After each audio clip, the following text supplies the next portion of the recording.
welcome back to another episode of Warrior Spotlight, where the stories are real and the emotions are raw. Welcome back to another Wednesday night. We're excited to be here. We believe that we got some of our technology sorted out. Last week we were having a little bit of difficulty, but we figured that out.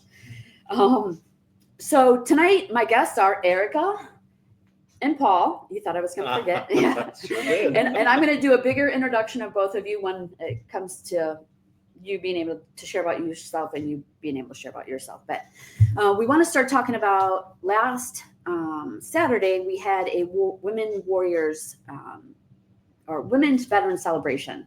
And there was probably 20 women that showed up here. It was an amazing day. We had a photo booth set up. We had the MITRE Foundation sponsored us at that particular event. There was Five Lakes Church was here. They set up a mocktail bar. That was really kind of cool.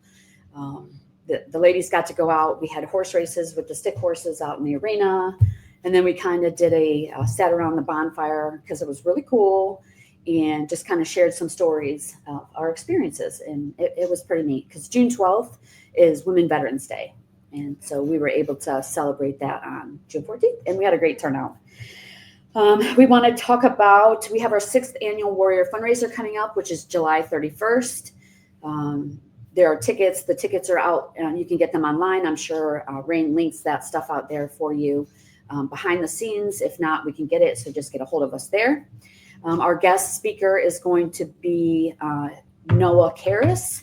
His brother, Justin Karras, took his life.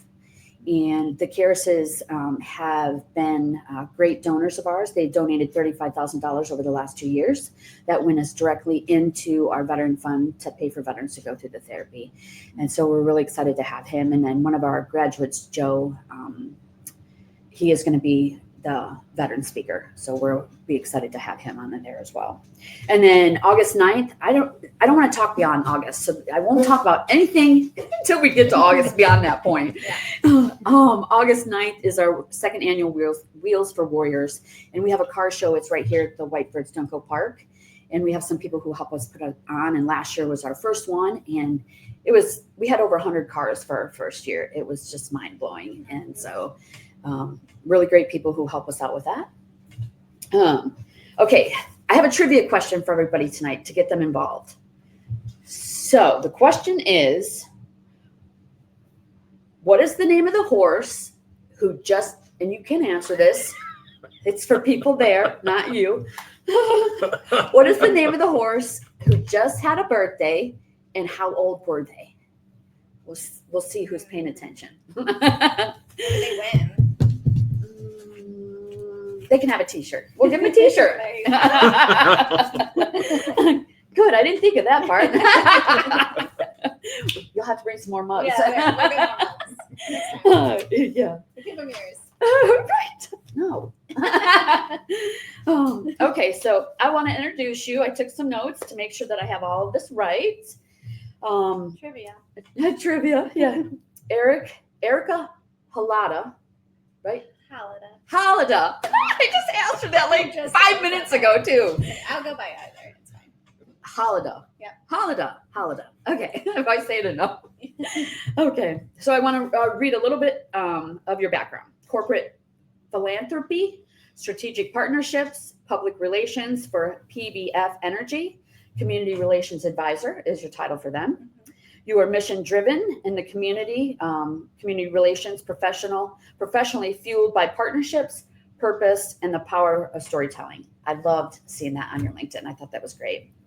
You were vice president of strategic partnerships for the Junior Achievements of Northwest Ohio. And then you were regional impact officer of Folds of Honor. And we'll have an opportunity to talk about that. And then you were gracious enough to be our presenting sponsor at the Denny Schaefer Disco Party. So everybody, let me introduce you to Erica Halada. Thank you. Yeah, very good. Yeah. So good recap. Yeah. So tell us a little bit about you. Yeah. So I'm actually a Bedford resident. So I'm a neighbor of the ranch. So we drive by often. Mm-hmm. We just look down the road. So married, 2 kids, 7 and 5. We go to Bedford schools. Did you go to Bedford? I did not. Okay. No, Blissfield. Okay. What got you guys into Bedford? Well, there's not much in Blissfield as far as careers. Right? So I moved to Toledo after college and met my husband. And we got married, got pregnant, and we were living downtown Toledo. And we were like, maybe we shouldn't have a baby in downtown. We were having lots of fun. Yeah, we were having a lot of fun. And this was 8 years ago, just as like downtown. It wasn't quite what it is yet. So we were looking at places, and we found a house we loved here in Bedford. So we became Bedford residents, just like that. Nice. Yeah. Professionally, I am community relations advisor for PBF Energy. Just about a year. Well, actually, I celebrated my year anniversary on June 5th. Congratulations. Thank you. And what does that mean? Community relations advisor? Yeah. For the company that you work for. Yeah. What does that mean? So community relations, I handle external partnerships. I'm the public information officer as well. So any media conversations that need to happen.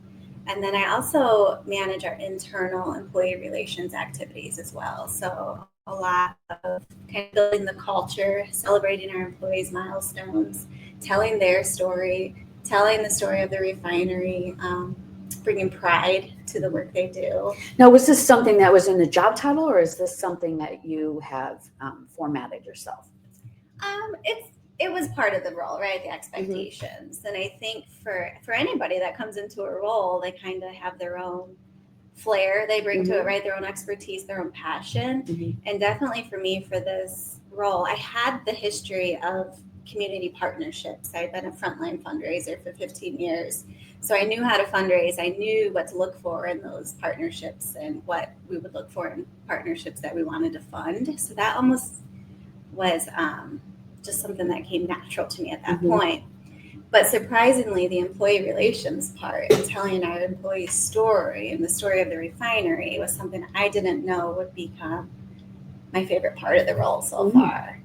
It's just, I think we have the best employees. They're very proud. They're humble. The work they do every day and what we produce every day is just, it's What do you produce? Talk about what you do. Well, I have numbers. I don't want to get these wrong, right?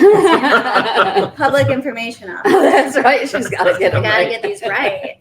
So let's do a little trivia. Okay. Yeah. So at Toledo Refining Company, which we're a subsidiary of PBF Energy, which is we have 6 refineries across the country. We produce fuel, so gasoline, jet fuel, and then petrochemicals that go into everyday products, plastics, your glasses, and products you use to cleanse every day in the shower. So we produce those 3 products. So just out of curiosity, every what would you think, like our refinery that is in East Toledo, bordering Oregon, how much gasoline do you think we produce every single day? Is it pounds, tons? So let's just say gallons. Yeah. Gallons. Yeah. Well, yeah. Okay. You're not going to get it right. You're right on Yes. 1.5 million. Does that sound good? Yeah. That's Gallons. I don't know because it's enough. It's enough gasoline to fill 224,000 cars Okay. every day. Wow. Yeah. And diesel, you're not going to get this one right. So let me read that. She just gave up on us. Her already. confidence in us is just, She's in the tank. yeah, it's something else. It was so surprising to Yeah, me. sure, I was like, yeah. what? We do this every day, right? Enough diesel to drive a semi to LA to New York 2,700 times. Wow. Enough jet fuel to fly around the world 42 times. Wow. Are these surprising to you? Or you're just A lot of saying fuel. that? Oh no, That is- those are big. Those are Every big day, numbers. Yeah, yeah. for sure. Here locally. Yeah, and we actually have 2 refineries in Oregon. So ours and then Cenovus is out there too. Oh, right And here. That's my neck of the They're woods. probably There you up go. there Think about producing the that. same amount as we are. So these are huge numbers, literally fueling not only our local economy, but like the region, right? In Michigan, Ohio, Midwest. So I think we have a lot to be proud of. And I think not a lot of people know what we do behind the fence line. And Sure. I'm just How old is the company? 135 years. Wow. Wow. How long has it been in Toledo? 135 years. Oh, okay. We've had multiple owners. We've been owned by PBF for about 12, 13 years now. But that refinery has been there for 135 years. Wow. Oh man. So what was of interest to you to take a position or look at getting a position like this? Like this, yeah, because I came from fundraising, right? Mm-hmm. Funny enough, so my first fundraising job was with United Way. And that was an organization. We have corporate fundraising accounts. So I actually had the refinery as one of my accounts. This is totally coincidental. But the lady there who was in my position 15 years ago, her name was Olivia, and she's very well respected in the community, and she's very kind. I just remember thinking, like, how do I get to do what you do? I just love the way she presented herself, and she just had a way of connecting, and I admired her. And I thought to myself, like, I'm going to have that job one day. I really want that job. And so I kind of just like refined my skill set in fundraising as I became an expert in corporate fundraising. I kind of always knew I wanted to be on the corporate side of fundraising one day. And that time came when the position opened up last year. You're like, it's mine. Yeah, I said, I think I'm going to go for that. And I was kind of on the verge of, I had told my husband like a couple weeks prior to that job opening, I said, I think I just want to be done. I don't know what that means. Maybe I'll stay at home. We have a side business we do at home. I said, maybe I can help work this business and grow it. And he's like, okay, maybe just take some time. And I was like, okay, but I think I just feel like I'm done. I felt like I was hanging out my fundraising hat and I was done. As you know, it's hard. It's very hard. It's a grind. And then the job opened and I said, wait, look at this position. He's like, you just said you thought you were done. I'm like, I know, but if I don't get this job, then I'll be done. Right. And I got it. And it's been the best year. So that's amazing. So what's been the most surprising thing to you? That's a good question. I think surprising to me is, like, personally, right? I didn't come from a refining background. And so learning what they do in the refinery, very high tech engineers work there. And so I'm like, I feel like I'm in like Chem 101, like trying to understand, right? That's where you're like, how many gallons? I don't know, but I know it's 224,000 cars. It's a lot. That's been a lot to learn because if I'm going to like competently talk about the refinery, like I need to understand it. So that's been kind of like that. But also being on the community side, the need. Not that I was surprised by it, but the calls, the emails, the requests they're plentiful every day. Give us an example. Oh, well, I don't want to name. Well, you don't have to, but just like what the ask the would need, be. the need events, just of supporting them. Yeah, absolutely, just support, and that there's no shortage of the requests. And it's hard because I don't think there's a bad mission out there. Sure. But we have to align our philanthropy with business objectives too. So that's hard to say no, especially when sometimes I might know those people. I've been in that circle before. So that's been hard to do, is say no. And what is their mission?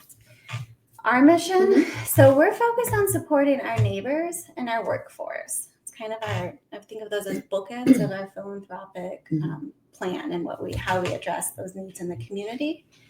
We are kind of a unique refinery because we're right in the neighborhood. So we're fence line border up to houses. And so it's really important to us that we're good neighbors. So we operate in a manner where we want to earn our right to operate in that neighborhood. We want to be friendly with our neighbors. We want them to look at us as good partners and supporting them. So we look at the needs in that neighborhood.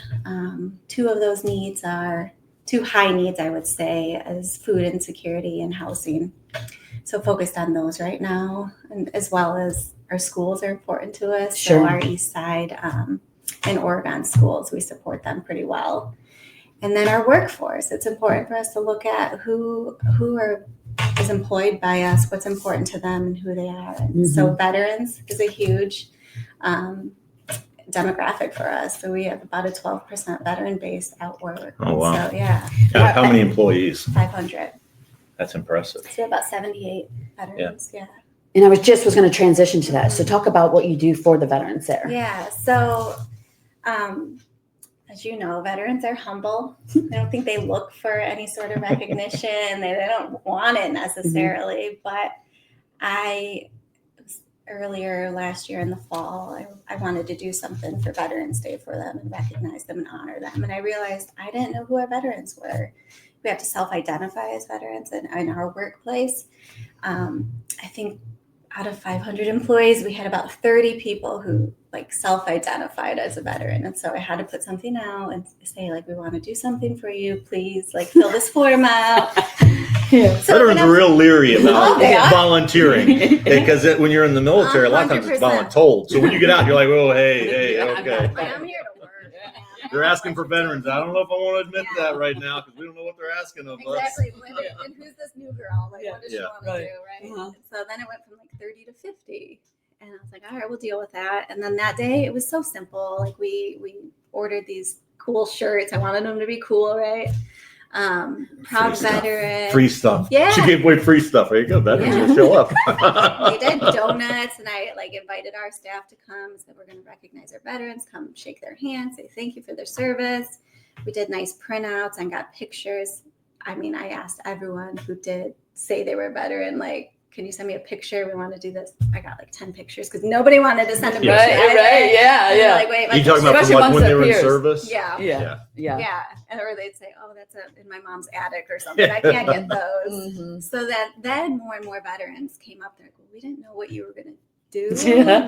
But I'm a veteran. Here you go. So then we got up to like 78. Wow. Yeah. So now we're starting to build an affinity group there. So I want them to kind of have their own identity, have their own what they want to support in the community. And of that came the disco event. Mhm. And that was something they wanted to do. So we did a couple golf outings. We supported Task Force. Test for swing. Mhm. Yeah. And so they got to go out and golf, about 8 of them. And it's just a way we want to recognize and honor them and make them feel like we're proud of them too. I know you're not. Well, I think it's important with veterans when an employer sees that the stigma with somebody being a veteran isn't Is that a bad thing? yeah, but it's not just that. It's like a lot of times people don't know how to take us. They look at us like, oh, that person was in the military. What did they see? What did they go through? You know what I mean? So when you make a veteran kind of break down that wall and say, hey, look, it's good. Like, we appreciate what you bring to the table. I mean, I think Yeah. that you get more support that way from the veteran community for sure. Absolutely. And I think that like what most of our veterans and their role was in the military, it's transferable skills to our refinery and what they can apply there. So it's like a perfect match. I think they find great success at the refinery. And so I think it's, like, let's recognize them, let's honor them, let's celebrate them, let's show that we're proud of them and they should be proud. And so we're working on more stuff slowly. Mhm. But yeah, we're proud of our veterans. Nice. That's always good to hear. So let's talk about Folds of Honor because that's how I met you, Yeah. right? So talk a little bit about that. Yeah, so I took that role and I'm always completely honest about this. I didn't grow up in a military family. I didn't really know the sacrifice of not only the person who chose to serve, but also the family. And it was just not something I was close to and not something I've experienced, even whether it was family or friends. It's just not something I was familiar with. And so when I took the Folds role, Folds of Honor supports Gold Star families. And so I got to meet a lot of families, wives, kids who either had severely injured loved one or somebody they lost. And that the spirit they had, the strength they carried, it just brought a whole new level of appreciation that I didn't expect, I guess, to have or experience in my life. But I think because I'm also a mom and a wife, it just put things into perspective for me. It was an incredible organization, but it was really the people I met through that organization that I think just brought a new, I'll just never look at the flag the same as what I did prior to that position. It's just it's just something it's near and dear to my heart now. And I think that's why supporting our veterans in our workplace has become such a passion of mine and something I'm really committed to doing. But yeah, Folds is an incredible organization. Sounds cliche, but it did change my life in that way. Meeting those Gold Star wives and the kids. Yeah. And some real life heroes I get to meet too. I'm Mhm. like, wow, you guys are awesome. So thank you guys for your service. And so then when you got into the refinery position, we reconnected. And I invited you out. And what did you think of the place when you first came out here and I gave you a tour? I was like, I want to be a part of it. I want to come back. Yeah. What were your thoughts behind it? I think hearing about the equestrian therapy was something that I think I teared up over, and like the impact that it has on the veterans, and really kind of eye-opening to hear about the trauma you guys carry.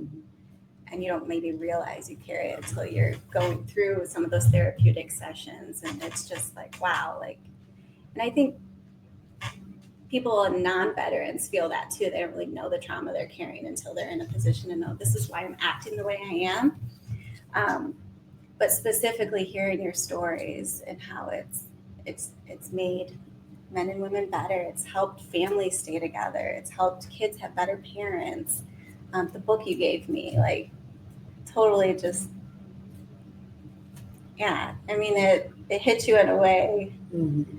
It's a special place. Hits you in your feels. Yeah. Absolutely. Yeah, it does.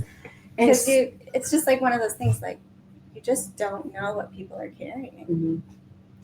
And I knew that day we had connected very well that day, because you didn't come in a hurry. You came in with every intention of, listening intently. At least I took that from when we spent time together. You asked questions, which I loved. You talked about not understanding veterans, like you just shared a minute ago. Yeah. I won't pretend that I do at all, but I can say I appreciate you guys and I want to support and be there for you. And what was the decision of you saying we want to support this organization? Well, I kept you guys close to me, and when the time came, I knew that was something we'd want to do, which we did. And I think there'd be more. But our veteran group has interest in coming out and volunteering. I'd love to bring our leadership team out here. There's so much more I think we can do, because we did not want to be a transactional partner for anybody. Like, we really want it to be transformational partnerships. And so there's more to that than just a check. Well, and I was just going to say that on our end as well, right? Yeah. Because and I think so many organizations get, and so many companies with nonprofits make it just transactional, right? It's easier. Right. But for us, we want to be a resource for your veterans and their families, right? We want to be a place that your veterans can come, whether they need therapy or they want to come to our community dinners, and whether you guys want to bring your families out here so our veterans can get to know. That's what we want to be, that, right? Yeah. We have an opportunity to be that and support your members as well. So, those are the type of partnerships that I most certainly, mutually beneficial, right? Yes, Yeah. for sure. Yeah. Because again, it is not about the money, and we know nonprofits can't run without it, but the authentic support that we get from organizations invested in, coming here, we can just tell the difference. So. Yeah, absolutely. Well, I think it speaks volumes when somebody they have interest in learning about veterans. You know what I mean? Because it's very easy to just say, I wasn't raised around the military. It doesn't really affect me. I don't have to worry about it. But when somebody takes that interest, it shows somebody cares, like, hey, these people have put their lives on the line. Not all of them, but I mean, you sign up for 4 years, we have a voluntary service. Yeah. So it shows an appreciation, like, hey, thank you for that, and we're going to show you, by caring, and I think that veterans, I know for me, and I think you probably agree with me, veterans feel that, when somebody appreciates it, sure. It's like, because we've seen the other side of it where people don't appreciate it, they don't care. And it's just like, wow, that's not nice. I don't like the way that feels, Yeah, and I feel like in today's world, like, being patriotic and appreciating military and waving our flag has become a political symbol, and I do not understand that whatsoever. So absolutely, I speak my mind on that. I don't know if I would have understood it or been able to do that without my experience with folks. Sure. And now, having a relationship with you. But yeah, it's something I use my voice on now. Absolutely. Like, Good wow, for you. that's not, it's not right. Well, thank you so much for coming on the show. We want you to stay. We want you to hear the other half of the table. Learn more about Paul. Learn more about Paul. Yes. She knew my name after the. Wait a minute, were you You stop glancing that. over here? Yes. Because- Oh, Wait well, a minute, thank who are you talking to? Stop Who are you talking- it. Stop it. I have a slight memory problem. So, That's okay. no, but thank you so much for taking the time out to come here. She remembered my name. I'm Okay. impressed. I am impressed. Okay, we're going to get into Paul. Oh, geez. Yes. And here's a little background. Oh, look at the time. Here's a little background on Paul. Staff Sergeant, E5, Marine. Sergeant. I'm sorry, Sergeant. It's okay. It's okay. I know. Sorry, that was an Air Force thing. That's Sergeant. why I said that. Yeah. Correct me, please. E5, Marine. You served from 1997 to 2005.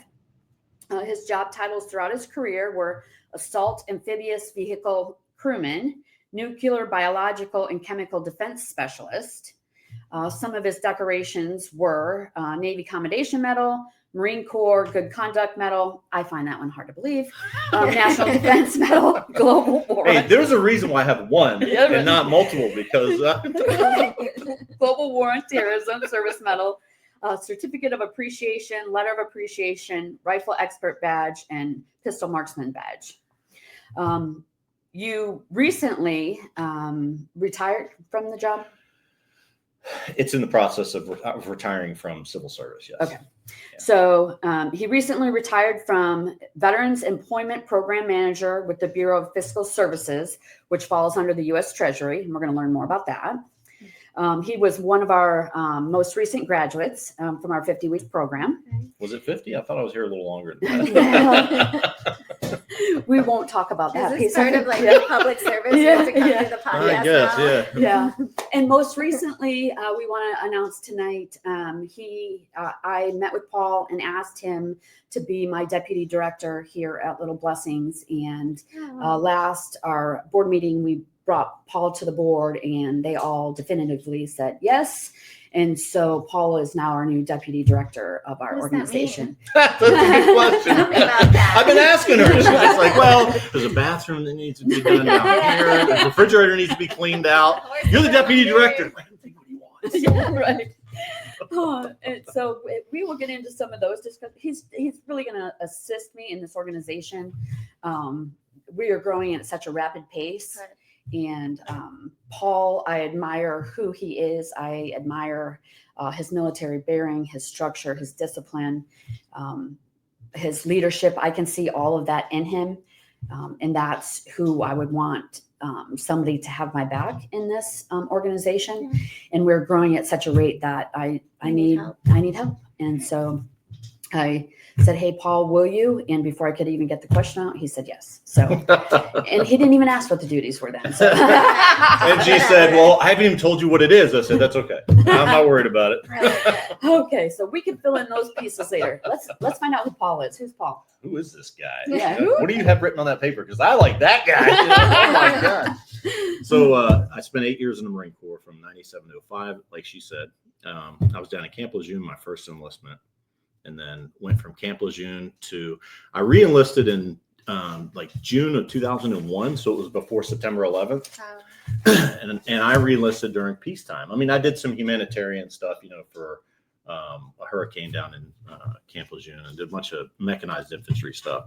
But I came up from my time when I was leaving the military or getting ready to, and I said, what do I want to do with it?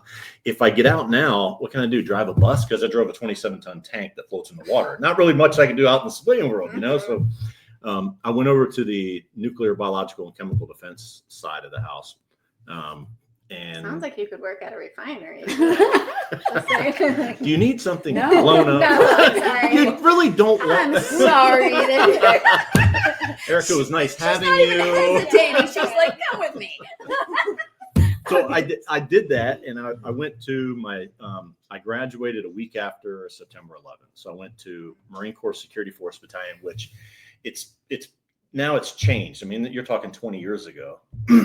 And when I went there, we were the largest battalion in the Marine Corps. We had 4,300 active duty Marines and sailors that were both in this country and stationed a lot of different places outside the country as well. We supported them.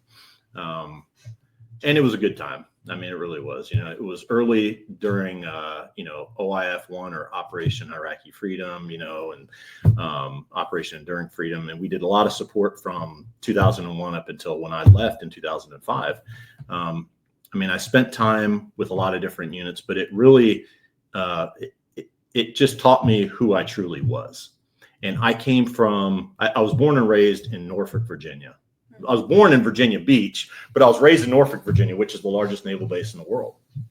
So, my father was a naval aviator for 22 years. My older brother was in the Marine Corps. My grandfather flew B-24s during World War II. Family affair. My other grandfather was in the Navy on he went over after the after the bombs were dropped on Hiroshima and Nagasaki, and he was on a ferry, sending ferrying missions back and forth to see how many survivors there were, And then I just found out recently that my great-great-grandfather actually fought with the Marines during the Battle of Belleau Wood in World War I. So my mother was in the Navy. She was one of the first Navy communication. She had something to do with communications, but she was one of the first females to go through that training back in the 60s. So I came from a military family, and growing up on a naval base, I always loved the military. And I remember I was probably in kindergarten, first grade, and my father took us to what is called this dog and pony show, right? They bring the military, and they have all these cool boats and guns, and they have the Marine Force Recon and the Navy SEALs, and we get to just sit there and watch them, a little kid, you're like, wow, this is great.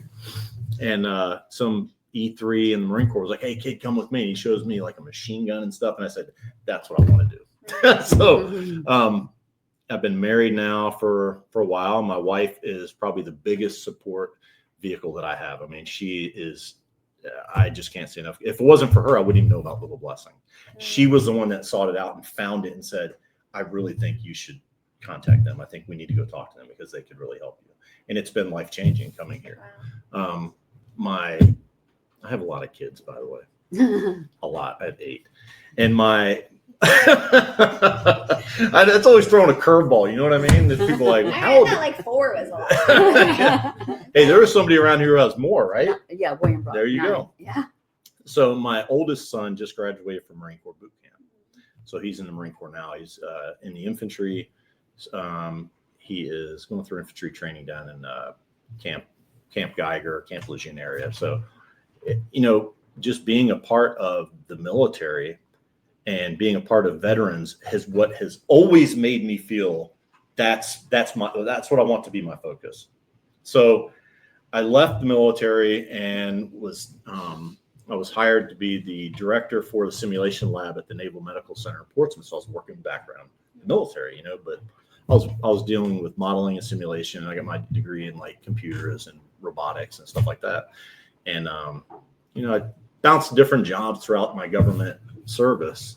But my last job was the Veterans Employment Program Manager. And it was the one job that I held where I said, this is what I want to do.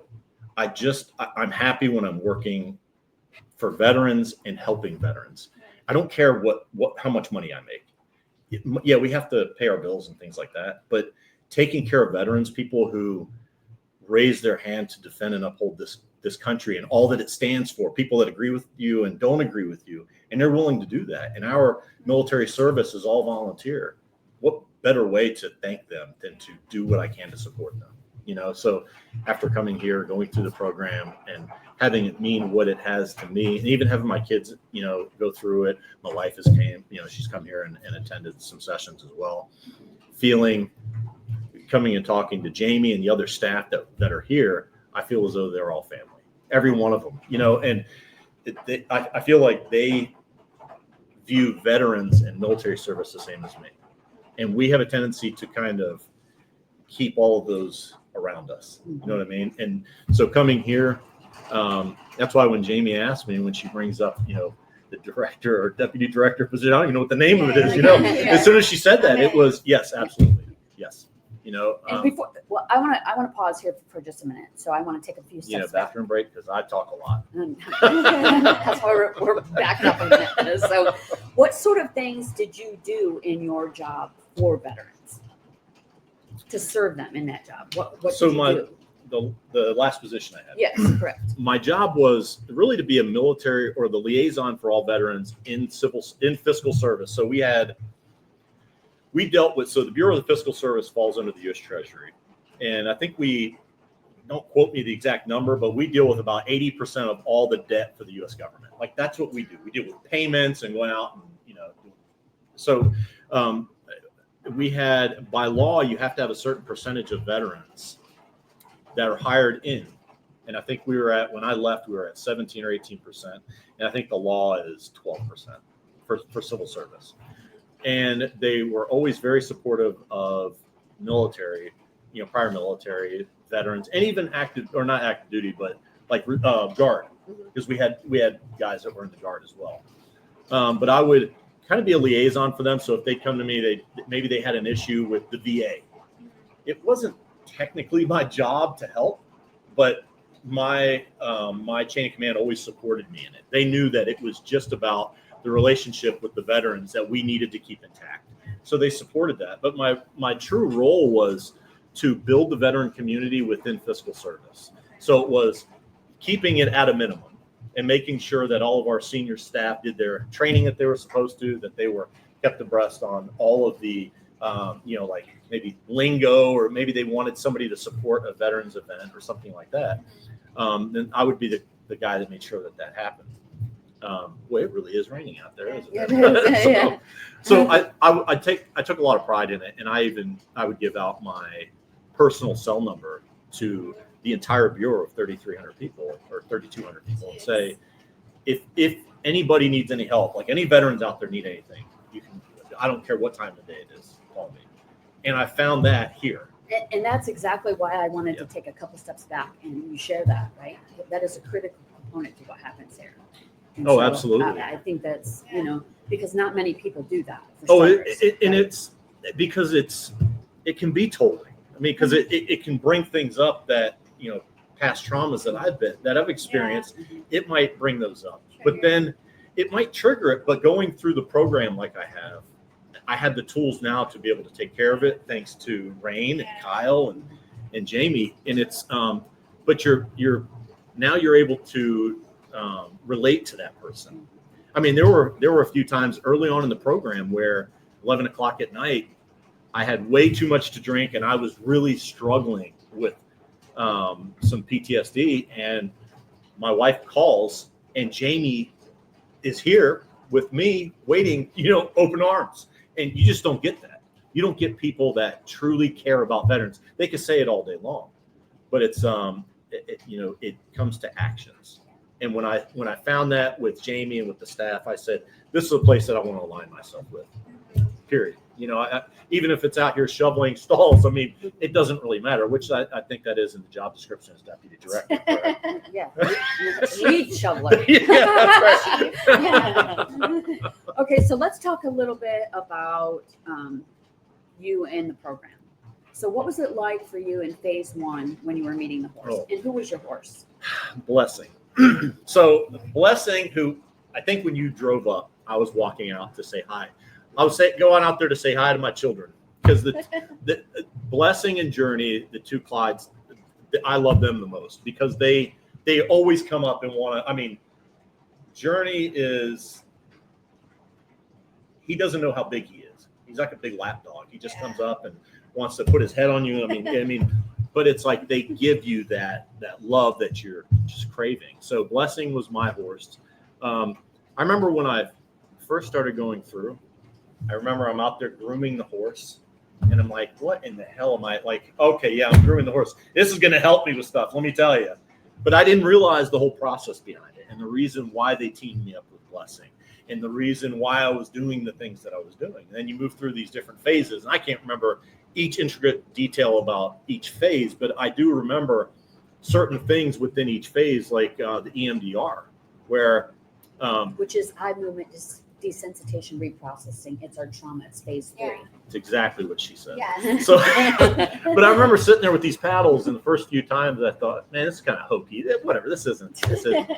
Okay, yeah. You felt that way for. Yeah, this is okay. Yeah, sure, this is going to help, But it really did, and I was impressed, And I think, believe it or not, I don't remember what phase it was, but one of the biggest things that I took away from the program was what I put out to people around me. Yeah. And it was, I think it might have been, is it the last phase? Is regulating pressure. Pretty close, right? All right. I'm asking Rain, Yeah. the expert. Because, I might be in a mood, a funk. Yeah. And I didn't understand why the kids would be acting the ways that they Yeah. were. Like they didn't want to be around me. They just Yeah. kind of, oh, okay, hey, Dad, how you doing? Then take Yeah. off. And even my wife or friends of mine, and I started to realize how much the ways that I am and how I am acting and reacting or whatever is really setting the table Yeah. for what's in front of me. And once I kind of stepped back and said, oh my God, man, this is really eye-opening. Why did I never see this before? But how did you realize that? What were the key things that said, okay, this is... I think it was Kyle ran me through something where she had Maggie, Blessing, and Journey in the arena. And I had to get them inside of this rope. Like they took the rope and put it in a ring. And I had to get all three of the horses into this ring and I couldn't touch them. And I had to do it to get them in there at the same time. Yeah. And I remember I'm running around like a clown, trying to get their attention, and they're taking off. And, and it really got me to, because, Kyle and Rainbow said, they explained it to me. And I said, it makes all the sense in the world, So they're giving the veterans these tools to really make you understand why we are the way we are, how we are creating this environment around us.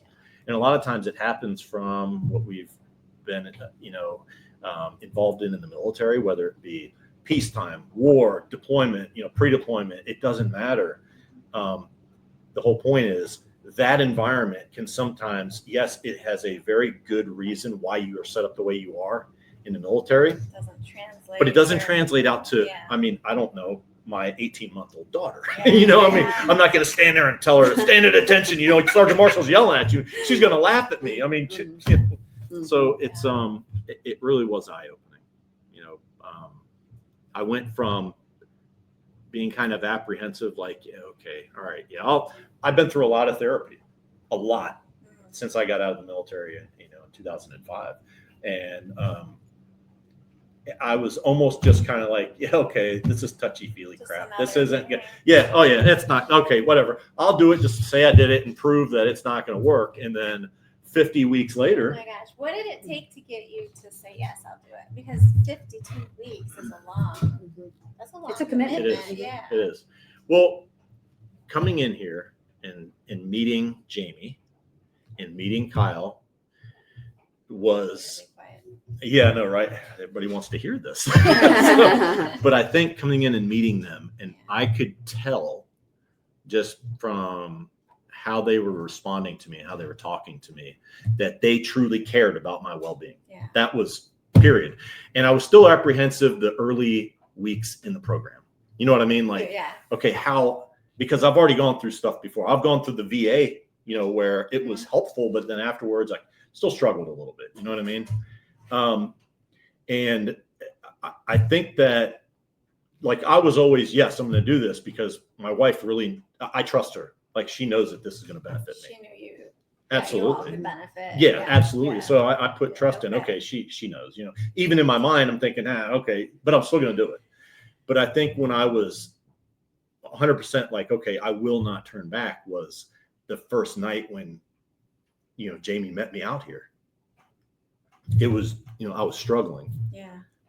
So you have somebody help you through something like that, and you can tell that they care. Mm-hmm. And it's like, okay, they're not going to do that if they don't think that they're going to help you. Yeah. You know what I mean? She knew something you didn't. Absolutely.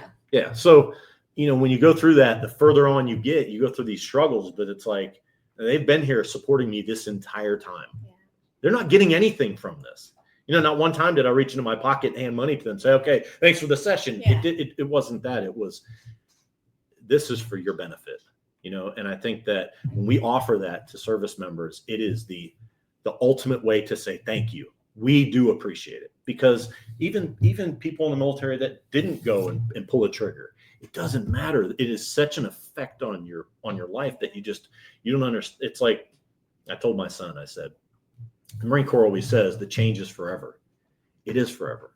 like right now, if somebody came into my room at 5 o'clock in the morning, flicked the lights on and said, lights, lights, lights, get up, get out of the rack, I'd be standing at attention. And I got out of the boot camp almost 30 years ago. Yeah. You know what I mean? It's forever. Yeah. It truly is. But it goes a step further. I don't know if I've ever met somebody in the military who just, they didn't tell me about that they served. I don't know if I've ever met somebody who was just like, so did you serve? Oh, yeah. No, it's always the other way. It's always, oh yeah, I was in. I mean, I was in the Air Force, I was in the Army or whatever. It's like, they just openly tell it, you know? I mean, I'm sure there are people out there that, you know, maybe keep it quiet, but few and far between, you know, more times than none, it's this network that we just always want to be a part of. Yeah. You know what I mean? Because you understand. Absolutely. In a level no Yeah. one else will. Yeah. And what is, talk about the family component a minute, about what that means to you, not only you going through the veteran program, but the veteran piece, the family piece that's offered here as well. Oh, it's huge. I mean, because my kids, the girls especially, I mean, we've been around horses, you know, a lot in our life. I mean, I rode when I was younger, then I had the kids in riding lessons and stuff, you know, so, and my 13-year-old in particular, Leanne, her and my 16-year-old, they just want everything to do with being here. Yeah. You know what I mean? They love it here. Oh, and it isn't just the horses, because they will come out here and shovel if they, you know, like Leanne, she tells me, hey, are you going out there? Because I'll go out and shovel in the stalls. I mean, she just doesn't care. But I think it's the environment that's here. And she's helped with the kids program.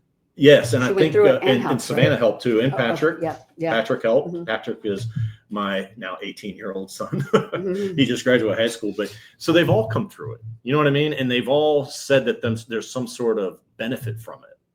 But the fact that they want to continue coming back because they feel that support, and they're around other kids that all have the same thing going on at some level.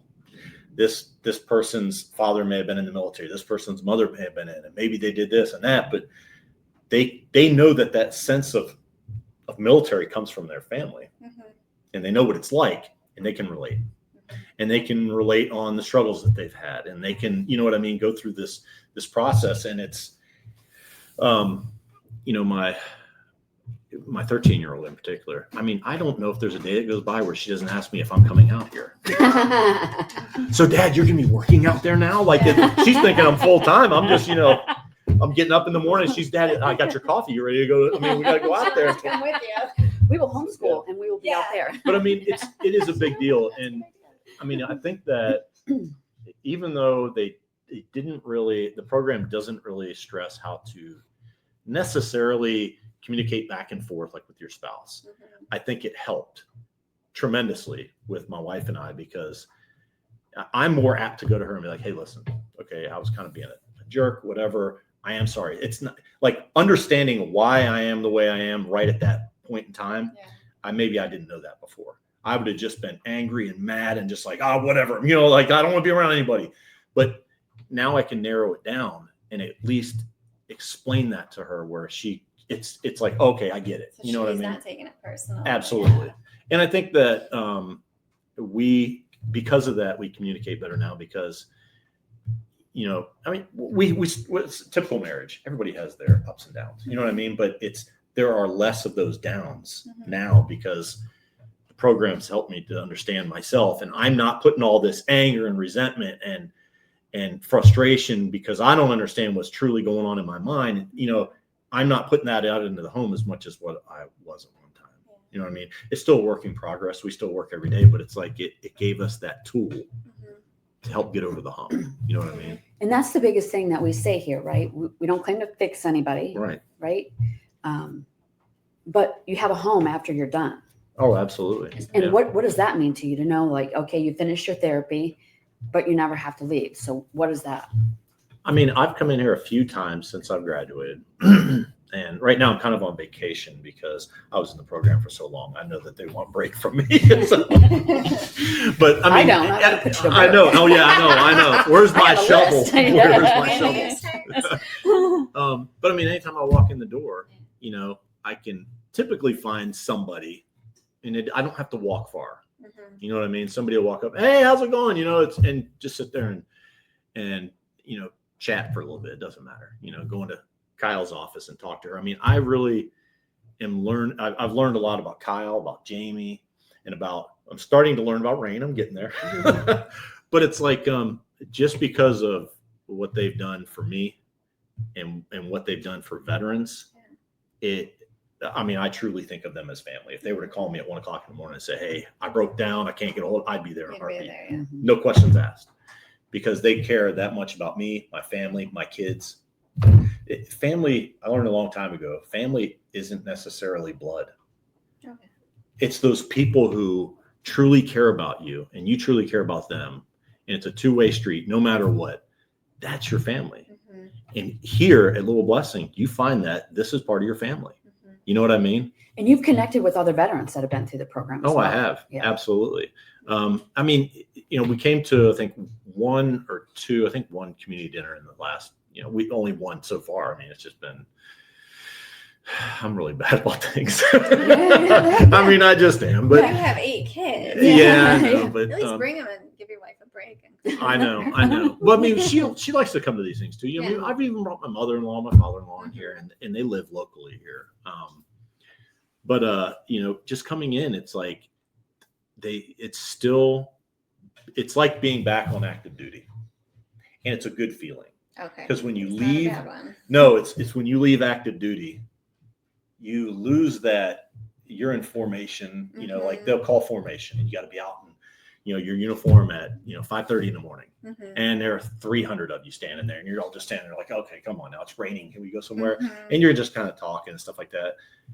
And you do that for 4 years, and a lot of other things. But so you gain that camaraderie. Yeah. And you learn about people's families, and they just become a part of you. Mm-hmm. And when you leave the military, the one thing the military has a bad time doing is helping you transition from that to all of a sudden you're just sitting there, and you don't have to go out in formation. You don't have to get up. You don't have those 300 other people where, or like the last unit that I was in, 4,300 people where the majority of them just knew me. They'd be like, hey, Sergeant Marshall, I could walk in now and they'd spit my eye. They didn't know who I was, So you lose that when you get out of the military, and you, to some extent, you kind of crave that. Mm-hmm. You crave that camaraderie, that I say brotherhood, but it's also, sister as well. Mm-hmm. I mean, it's and how important is that to veterans? Oh, it's huge. Mm-hmm. It's absolutely huge. I mean, from the first time you and I talked, did it not feel like you and I just knew each other from day one? Mm-hmm. You know what I mean? It's just like, hey, how you been? I ain't seen you in a while. You know what I mean? And we're over here laughing, and I had known her for 10 minutes. Yeah. I think, it really drew to my attention. The importance of that was during my second enlistment, I was at the emergency room. My mother-in-law was in the ER for something, and I was in my camouflage utilities, but I had my jacket, my blouse was off, but my shirt said Sergeant of Marines on it. And I was like 25 years old. I'm just standing there, and this guy comes up to me. He was probably 90 years old. He's like, hey, Sergeant, hey, how you doing? PFC such and such. Mm-hmm. And this Marine that I was talking to obviously could have been my grandfather. He had been through every major battle in the Pacific during World War II. And this guy was talking to me as though I was his NCOIC. Mm. And I was just like, oh my God. Yeah. I mean, it jumps generations. It does not matter, And like I told my son, I said, new Marine Corps or old Marine Corps, it doesn't matter as long as you're Marine Corps. That's all that matters. And it goes like that with all the branches. Mm-hmm. You know what I mean? We still think of each one of our brothers and sisters as being a huge family. Even though you tease each other. Oh, it doesn't matter. Yeah. I think my we favorite. We have the best golf courses and dining halls. Yeah. See, I mean, you do. I already know. So when I worked at the Naval Hospital, I got in trouble one time because I used to teach classes, and they said, all right, Marine, just remember, you're a department of the Navy. And I said, that's right, we're the men's department. And boy, did I get in trouble. They didn't like it. They were like, hey, man, you can't say stuff like that. I'm like, oh, yes, I can. And I will. I want to share with Erica something that I know I will always treasure. And I'm sure you will treasure and your son will treasure, right? And so his son had just graduated from the Marine Corps. Mm-hmm. And he got to come home, right? And this was just within the last month and a half. March the 2nd. Okay. And so And Paul. Or sorry, May 2nd. Yeah. Sorry. And May Paul was graduating this program here. His son got to be here to watch him graduate, right? And I just stood back and I told him that he had an opportunity to offer his son something that nobody else ever will offer him, right? And that was it's okay to get help. Yeah. Right? Permission. And because you will not get that in the military. Yeah. They don't Tough, offer that. be tough. Right. Yeah. Yeah. And so Swallow it. Yeah. he got to see the aftermath of his dad getting help and what it did for him, right? And to see, this young Marine who just graduated and then to see his dad there with him, right, was so completely powerful for me, right? And we were able to connect, and I told his son that, we will always be a resource. We are a message away. We are a phone call away. If things become too heavy, we are a message away. And I think that's so vital for him. Right. And so he now knows off in the Marines that he has somebody that he can rely on. And he now knows his dad, You're not going to pick up the phone and say, son, toughen up. Yeah. Yeah. He knows sometimes I will. Yeah. But There are 22 veterans a day that commit suicide. And I have a few friends of mine, close friends, that committed suicide during my first enlistment. And it's kind of crazy that we're talking about this today because my son's out in training right now, and he's in infantry training, so he's out in the field, right? They kind of sleep out in the woods. Yeah. So I haven't heard from him in a few days, and I sent him an article that I read about a 21-year-old Marine who committed suicide, and told him, I said, don't ever forget that there's somebody here for you. You know what I mean? It isn't just me; it's people like Jamie who care, Rain and Kyle. People out there care. I didn't know that when I was in the military. That friend, the friend of mine, it was a corporal in the Marine Corps who committed suicide, and his children found him. He didn't know that. Like I don't think that we do justice enough of getting out there to our veterans. There is somebody here that can help you. Yeah. You might not think that they can, and maybe we can't take all those bad memories away, but somebody here cares. And we will do absolutely everything in our power to help you. The beautiful part is that we are starting to incorporate this in not just veterans who've already gotten out, active duty military, right? 2 of the individuals that are in our program right now are serving, right? And that's monumental. They have an opportunity, right, to learn to deal with those emotions and, become healthier for themselves and for their families and for their community. Right. And so our message is far greater than what is even happening in these walls, and so. It is powerful. If it says anything, my son and I have always been very close. I don't know why, we just are, and I'm close with all my kids. Really, but my son's always gravitated to me. He tells me I'm his idol and stuff. And so I don't know how to respond to that. I'm like, what am I supposed? But he knows I'll slap a knot in him if I have to. You know what I mean? That sort of thing. But he respects you. Yeah. But it's like he went from being my son. Now he's not only my son, he's my brother. That is, it's just such a powerful thing. He even changed his profile picture on something to where it was me sitting on the horse out there with my wife and my daughter and him standing in front of us. It wasn't him graduating boot camp. Yeah. That was such a proud moment for him. That just. And now for you. Oh, absolutely. That, yeah, absolutely. And it means a lot that he knows these resources are there. You know what I mean? Because Marines, every branch in the military, we don't just sit there and not talk, So he's going to pass that information to other people. Yeah. He's already told people, he's like, yeah, my dad was a Veterans Employment Program Manager. You can get jobs doing this and that. And there's organizations out there where that sort of thing didn't get passed around when I was in. Right. It just didn't. You know what I mean? So getting the message out there, and that's a kind of a side note from him coming to the graduation. It was such a big deal. But I think what's not stated enough is how they could have had my graduation before then. And they specifically held the graduation because I said, hey, I'm going to be down for my son and he would like to be here. and they held the graduation. They're like, no, we'll wait till he gets back. And I asked my son, I said, would you like to go? And he was like, oh, absolutely. Yeah, definitely. So, I mean, it's a big deal. You know, it really That's is. so cool. Well, we're out of time already. Already? What? Yeah, already, right? Told you, Yeah, I can talk. It goes by fast. Thank you so much for all of your support and being here today, and all that you do for us and all that you do for the veterans that work for you and for your company. And Paul, thank you for everything that you do. Thank you for your service. Thank you for yours. And I'm looking forward to working beside you. And as the new deputy director, should I tell her thank you very much? Does that sound about right? Yeah, it sounds about right. So we're so excited to have both of you here and share the stories that you shared today, and very grateful. Next week's show, we're going to start announcing what we're going to be doing next week. So next week's show, we're going to have Brittany Taylor on there, and she's the owner of Breakthrough Wellness.